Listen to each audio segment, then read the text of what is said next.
name is Sheila Keeter, and today I would like to talk to you about teacher burnout and what it means and what it looks like and how to fix it.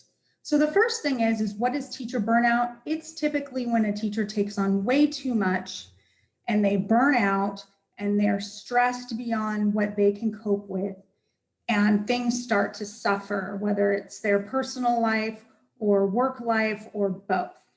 Some commonalities with what it looks like is people tend to complain a lot. And I have suffered myself from teacher burnout. So I'm speaking from experience. I did complain a lot, a lot. People tend to complain a lot.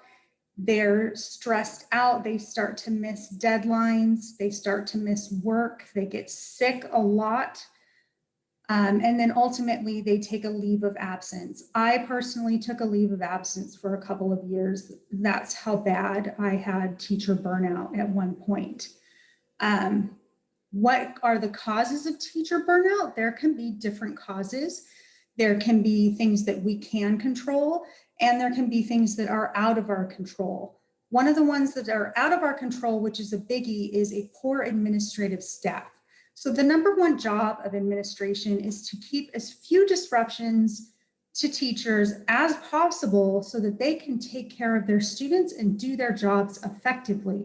So if you have an administrative staff, and I'm talking about the whole office, that is constantly interrupting, you have parents that are interrupting, you have behavior issues that aren't being addressed. So let's say you send a disrespectful student to the office and they're sent right back, or there's no follow-up with parents or with you, then you have a poor administrative staff. And this can really make or break your experience as a teacher. If this is what you're experiencing a lot and it is affecting you, your job, or you personally, then I highly suggest that you put in a transfer. I know transferring can be hard, it can be scary. You have friends on campus, but it can really make a huge difference, and you don't want to have teacher burnout as a result of your administrative staff. Other reasons that are in our control are that sometimes we have a tendency to not be able to just say no when we're asked to do something. And teachers have so much on their plate already because we are short resources. And so we are asked to do more than we should. And so everyone is doing more than they should. And you feel the pressure of, oh, well, I need to take on an extra club also. But you really have to learn how to say no.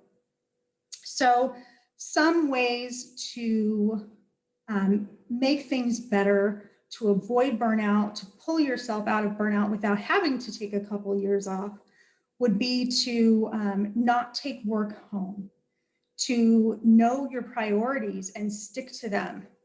So if your health is a priority, which it should be, then you make time to prepare meals. You leave work at a certain time so you can go home and prepare a healthy dinner, or you leave work at a certain time so that you can do yoga. Staying healthy, again, is key. A gratitude journal is a great way to keep yourself in a positive mindset.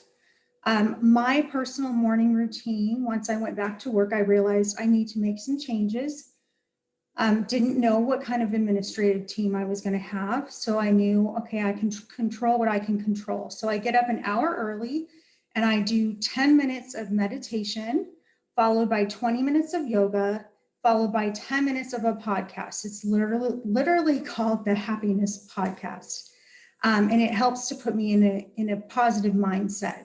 You'll notice that there's 10 minutes left over, and that's in case I have any transitional things that I need to do, or I'm enjoying one particular exercise more than another, then I have time to do that.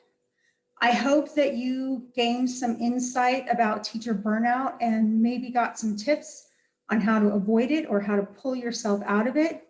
I truly hope that you are able to pull yourself out of it, but know that you are definitely not alone in teacher burnout. Okay, thank you so much for watching. Bye-bye.